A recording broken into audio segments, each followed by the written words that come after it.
Olá meninas, sejam bem-vindas à nossa série Temperamentos. Nessa primeira aula, nós vamos entender o que são os temperamentos e quais são eles. Os temperamentos são uma parte da nossa personalidade, mas ela não se constitui apenas deles. Eles são um metaprograma e que influenciam muito a nossa forma de pensar, agir e sentir. Eles são herdados geneticamente, ou seja, nós nascemos com ele, aquela caixinha que vem dentro de nós, faz parte do que somos. E muitas vezes nós puxamos isso dos nossos pais. Os temperamentos também são estáveis a longo prazo. O que isso quer dizer? Que algumas características são permanentes. E isso não quer dizer que a gente não consiga mudar o nosso comportamento, mas sim que há uma identidade permanente em nós, que é sim influenciada pelo temperamento. Entendendo isso, a gente consegue perceber a importância de compreendermos qual é o nosso temperamento e qual é o temperamento das pessoas que se relacionam conosco. Por quê? Porque o temperamento, ele influencia em 3 As da nossa personalidade. O primeiro deles, da afetividade. Então, há pessoas que são mais expansivas, gostam de falar do seu sentimento, de demonstrar, e as pessoas que são mais fechadas, que são mais interiorizadas. O outro A é em relação à atividade. Aquela pessoa ligada no 220 e aquelas pessoas mais calmas, mais zen. E o último A é em relação à atenção. Algumas pessoas têm a atenção totalmente voltada para fora. Ela consegue chegar no lugar e observar tudo que está à sua volta, ela capta muitas informações, enquanto outras têm a atenção mais voltada para dentro. Então ela se distrai facilmente. E olha um perigo aqui. Muitas crianças são rotuladas às vezes como hiperativas ou com déficit de atenção, porque não é olhado para a singularidade dela. Não é olhada para a forma de funcionamento dessa criança. E isso eu gostaria muito de destacar aqui com vocês. A ideia da série Temperamentos é para que a gente entenda melhor como a gente funciona, como a gente pode agir diante do funcionamento da nossa criança, das pessoas que se relacionam com a gente, mas não com a intenção de rotulá-las, não com a intenção de modificá-las. A gente saber do temperamento tem o único objetivo da gente entender que aquela pessoa se constitui daquela forma e isso precisa ser respeitado, mas que eu posso utilizar dessa informação também para ajudá-la a desenvolver habilidades que são importantes para ela. Vou dar um exemplo para ficar mais claro. Eu tenho aqui um exemplar, do que a gente chama da casinha da raiva, ou que eu gosto particularmente de chamar do grupo que é mais expansivo, que é mais para fora.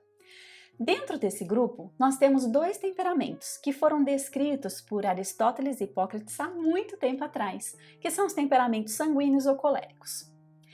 Quem é desse exemplar de temperamento, quando diante de uma frustração, a criança ou até o adulto explode, ele sente raiva.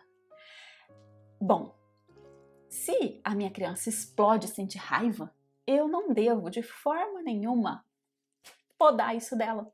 Isso faz parte da natureza dela. Mas eu posso ajudá-la a gerenciar o comportamento e não o sentir.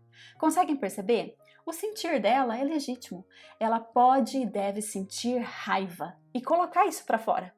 Agora, a forma com que ela vai colocar para fora, eu preciso ajudá-la. Porque ela não pode, por exemplo, a todo momento sair batendo em todo mundo e quebrando tudo.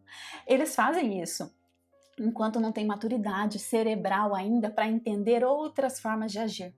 E o nosso papel de adulto aqui é conduzi-los para que eles aprendam a agir de outra maneira. A gente vai ajudá-los na corregulação. Enquanto que o outro grupo são das crianças mais voltadas para dentro, que também é conhecido como crianças da casinha da tristeza. São aquelas crianças que, diante de uma frustração, elas não explodem como as crianças ali, expansivas para fora.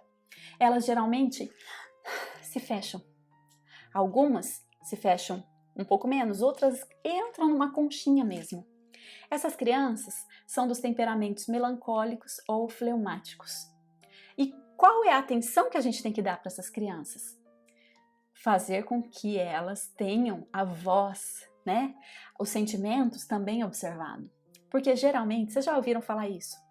Ai, ela é tão boazinha, obediente, dorme bem. Ai, é muito bonzinho esse bebê. Nossa, super tranquilo. Geralmente, essas crianças rotuladas de boazinhas são as crianças que têm, né, essa energia e diante de uma frustração mais voltadas para dentro. Isso não quer dizer que não mereça atenção. Enquanto tem as crianças de, nossa, ela é terrível, são geralmente as crianças de temperamento mais fortes.